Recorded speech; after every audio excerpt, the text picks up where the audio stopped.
So we have a haul.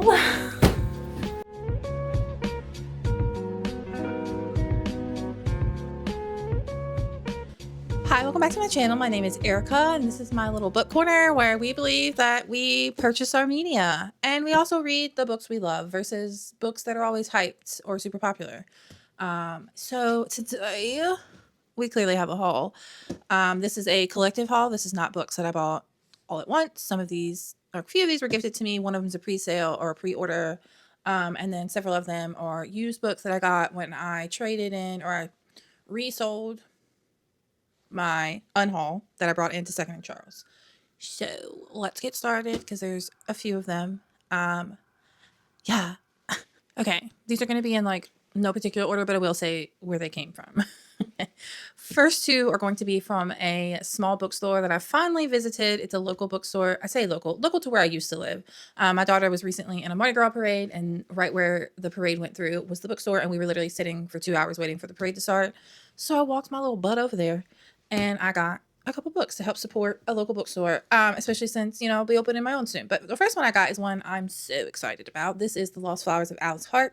I know this is also a show now on Amazon Prime, and I want to watch it, but I want to read the book first. This follows a little girl named Alice as she moves in with her grandmother after a traumatic event happens in her family. I know there's a lot of topics around family trauma, family abuse, essay abuse in general. I've seen a few like clips circling around TikTok and they always make me cry, but I have to scroll off them because I don't want to like spoil anything, but super excited to get into this. The next one I got is a book that I've never ever heard of, but it is called The Monster in the Mirror. And this is about mental health and the stories and things that kind of surround it. It says that it's stories of dragons and wizards, a fantasy where monsters were not what they seemed and anything was possible. There's fictional worlds where both a bomb and an escape, a safe place where the reality of KJ's struggle with mental illness would cease to be a burden and transform into a strength that could win battles and vanquish villains. This is like her debut novel. I've never ever heard of it, but I was like obsessed with this cover, so I grabbed it to support a new author. The next two are going to be gifts from my hubby. And that is Scythe and Sparrow. This is the third book in the Ruinous Love trilogy. If you have not read Butcher and Blackbird or Leather and Lark and Dexter was ever your thing, you need to read this. They say this is a dark romance, but I think the only reason it's a dark romance is because they're serial unalivers who unalive other serial unalivers. And then they fall in love and they like make a game out of it. This is the first book, that is. They make a game out of it and a kind of a competition about it. But like the romance aspects of it are not what you would expect from a dark romance. They're not as dark. Just the theme of the overall book is dark, but it is so funny.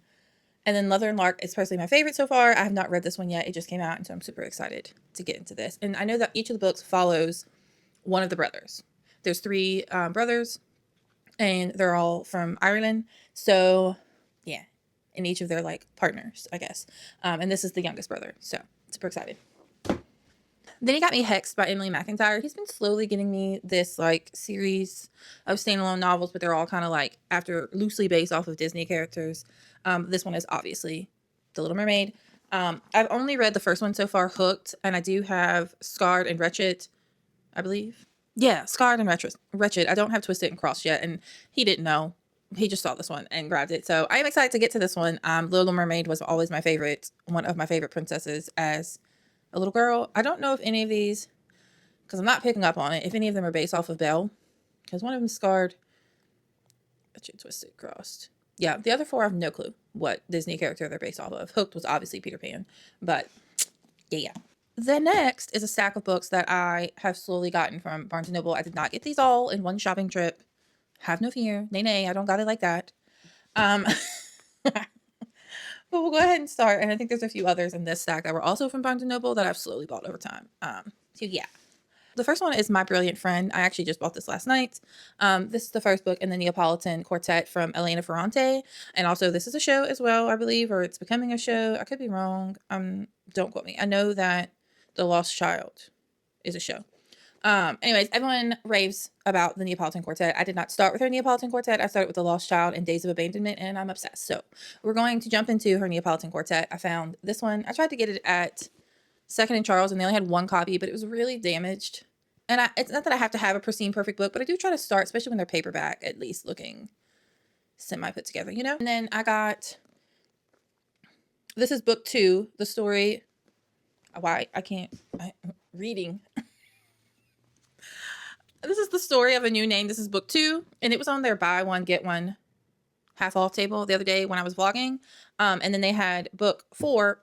They did not have book 1 or 3 in the store at all, but for some reason, book 2 and 4 were on the buy one, get one half off table. The sticker, I've already taken it off of this one, but this is the 4th book, the story of the lost child. And again, these are a part of the Neapolitan Quartet. I'm not entirely sure what this is about. I know that it's about 2 friends, I believe, and kind of their like journey of friendship from like childhood and through adulthood, I believe. But I'm kind of going in blind for these. I bought this one solely on a whim. This is The Lost Animal by Ramona Osobel. I'm so sorry if I butchered that name, but this is basically about 2 teenage daughters and their mother. She's on a scientific expedition following the wake of her husband's death, and they come across a baby mammoth that has been perfectly frozen in the Arctic tundra, and they, I believe, clone it or they bring it back to life somehow. But it's a whole story about that and like grief and everything else. But I mean, this baby, sorry, I'm not trying to give y'all the bird. It's so precious, and it just sounded so cute. And I know that's gonna emotionally wreck me, but it also just sounded like a sweet little story. So I grabbed it because we're reading books that sound good to us. The next one is a book that's been on my wish list for a long time. Everyone raves about this book. I've also seen a few reviews lately where they just said the ending killed the whole book for them, but I'm still going to read it because I want to know. And that is I Who Have Never Known Men. I'm really struggling to read this morning by Jacqueline Hartman. And this follows 39, I believe. 39 women who are being kept underground. Most of them have no memory of life before being kept in this underground bunker. And one of them, who's a very young girl who has no memory whatsoever of life before the bunker, starts kind of questioning their existence. I've heard, like I said, really good things, but I've also seen a few people lately say that the ending kind of killed the book. But we're going to read it because it's been on my wish list for a long time. And I finally bought it. I did it. Because we're not worried about what's popular anymore. Okay? Which follows into this one, which is a part of my 25 for 2025. This is Blackouts by Justin Torres. You may know him from the book We the Animals, I believe. I'll put it here in case I missaid that name. But that book won a National Book Award, and it was just absolutely beautiful. But this is a book that follows 2 men. One is very elderly and on his deathbed, and the other one is very young. And it's kind of the entirety of the book is like a conversation between the 2 men about their lives. But this book is very heavily about homosexuality and the history of homosexuality. And I've heard hit or miss on it, but I'm going to read it because I just want to form my own little opinion about it. His other book was so good that I just know that the writing in this is going to be phenomenal. Even if I might not completely 100% relate to it, if nothing else, I will learn a lot about the history of homosexuality and all that other stuff. I know this takes place during the peak of like the AIDS epidemic. Following up with my exploration into LGBTQ plus themed books, this is Mrs. S by Kay Patrick. I found this the other day when I was doing my little vlog. Honestly, the cover really caught me. My little art major self could not resist. But this basically is about a woman that gets hired to work at this prestigious boarding school. And her and the headmaster, I believe, kind of get in a relationship. But again, I'm going in blind because I don't honestly know. And I've never, ever, ever seen this book anywhere. So we're excited. Next is Chain Gang All-Stars by, I want to pronounce it, but I'm going to butcher it. And I'm really sorry. But I'm going to say it's Nana Kwame Ajay Brinya. Oh, don't cover me. I'm so sorry. I've heard amazing things about this. This is basically like the Hunger Games, but it's like set in a futuristic world, or maybe more like a gladiator ring would be a better way to describe it. But this is following people who are serving life sentences, and they can get out of their sentences if they fight enough fights in these Chain Gang All-Star battles. It sounds phenomenal. I've not heard a single review about it that was not good, so I'm excited. Next is a book that I started reading at the beginning of this year. I started reading. I say reading. I started listening to it on Audible because it's a free book on Audible. And I got about 10, 15 chapters in. No, it's 12 chapters in, and I was like, I need to read this with the physical book. So I bought it. This is Anna Karenina by obviously Leo Tolstoy. We're taking on some classics this year, and this one is a baddie. I know that obviously this follows Anna Karenina and her marriage and her fall, and then I know there's a lot of information in here about gardening, farming, and so I am excited to get into this. What I was listening to was really good. There was just a lot of characters, and there was a lot of character introduction, and I felt like if I did not physically read this, at least while listening to it, I was going to be so lost. So we got the book so that I could go and start over again with the book. We'll go ahead and finish up the rest of the books that I've gotten from Barnes & Noble over the last few weeks, or few months. And the next one is Little Rot by, I won't even attempt, I'm so sorry. Before I do my reviews, I'm going to watch an extensive amount of videos to learn how to pronounce these names. But I heard about this book on here recently, and this is about a couple that has recently broken up, and this basically takes place, I believe, over like the course of a weekend, and one of them goes to a schmeck's party, and kind of the things that unfold during that weekend. I know this is supposed to like test the limits of like human nature and our like goodness, and that we all can be inherently bad if given the opportunity or the right circumstances. So I'm super excited. I love the cover, and yeah, I've heard hit or miss on this one as well, but we're adding some quirky books to the mix. The next one is by Coco Mellors. This is The Blue Sisters, and this follows 4 sisters. I have 4 sisters. I'm sorry, let me rephrase that. There were 4 of us growing up, and really that's all I know. Is it kind of follows their life in adulthood and the different paths they've all taken. And as someone who has 3 siblings and one of them is no longer in our lives by choice, I just really wanted to get into this, kind of heal my little sister heart, maybe. And it just sounded really good. And I loved her Cleopatra and Frankenstein, so I know this is going to be good as well. I'm excited to get into it, and maybe if it's good enough, share it with my little sister and get her to read it. Next is also a part of my 25 for 25, and this was a pre-order. I explicitly waited to read this book for this pre-order to come in, and that is Nightingale by Kristen Hanna.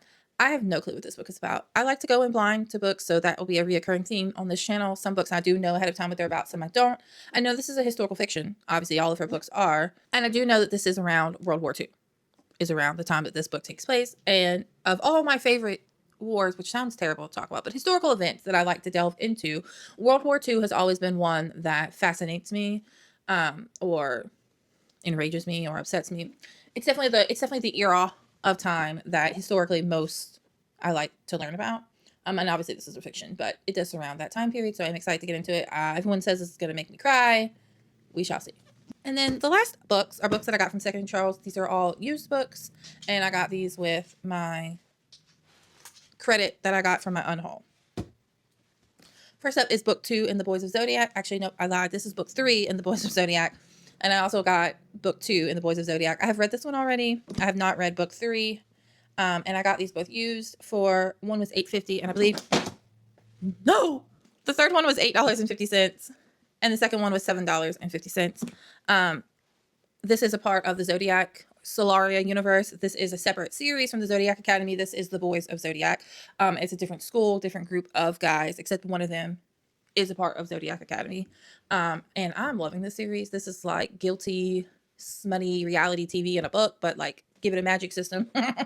These follow Elise Castillo as she goes to a different academy than in Zodiac Academy. And she's trying to find what happened to her brother. He was unalived, and it was ruled as an overdose, but he was not someone who used schmugs. So she's there trying to figure out what happened to him and kind of get revenge. It has been so good so far. This is a wide choose, I believe. It hasn't gotten super wide choosy yet, but very good. Is it the best writing in the world? No, it's not. And I'll say that with every Zodiac Academy, but it's just so good. They're so bingeable. It's like reality TV. I just love it. The next one is Slewfoot. This has been on my wish list for a long time. This is about a woman who has been recently widowed, and she's kind of an outcast in society, and she turns to Slewfoot, which is like a demon, to kind of help her, I guess, get through it. That's really all I know about it. Everyone raves about this book. I will not lie. This is one book that last year I kept hearing about left and right. I put it on my wish list on Amazon and I never got it. And then when I saw it at Second Charles used, it was $14.95. I'm not really sure why, because it's not like a big beefy book, but I'm super excited. The cover is stunning. She's so pretty. Yeah. The next is another book that I heard about from the same girl who told me, or who was reviewing Little Rot, and that is The Last Tale of the Flower Bride. I cannot figure out what the genre of this book is, because some people say it's a horror and it's obviously a fantasy, but whatever it is, I know that it's about a man who marries a woman who their only like promise she makes him make upon their marriage is that he doesn't pry into her past. I've heard really great things about it, but again, I can't, someone let me know. Horror fantasy. I'm not really sure. I know that I've seen it in both sections in bookstores, so I'm not sure where it falls, but I got this one used. It was a book of the month, cover edition, I guess, of it, but I can't remember what I paid for it. But yeah, super excited. I'm going to say that about everything. Last but certainly not least was my most exciting find, because they sold this as used. But that is, I want to do a reread of the Divergent series. When I originally read it, when it first came out, I read it on my Barnes & Noble Note tablet before I started buying physical books. I wanted physical books and I want to reread them now, because it's one of my favorite like dystopian universes. But I got 4, which I actually never read when I was originally reading the books, but this is the novella, obviously from 4's perspective. They had whole stacks of all the other books and they were all used, and I was just going to buy them individually. But for some reason, the first book, Divergent, did not have one in any hardback, and it was a massive stack. And they were trying to charge like $8 or $9 for it, and they were only paperbacks and they weren't in that great of condition. But then Allegiant and Insurgent were all in hardback. And if it's a series, it's either got to be all hardback or all paperback for me. Maybe it's OCD. I don't know. But as I was leaving, I found this by the register. And it's brand new, still in the wrapping. You can hear it. But there's like a hole in the wrapping. And so they were selling it as used for $26 hairs. The same thing happened to me with the Hunger Games series too. There, I found a whole box set of it hardback for $25 used. Used. So super excited about that find. As soon as I get done with my Hunger Games reread, I will probably restart this, as well as I need to start my Shatter Me reread before the new book comes out.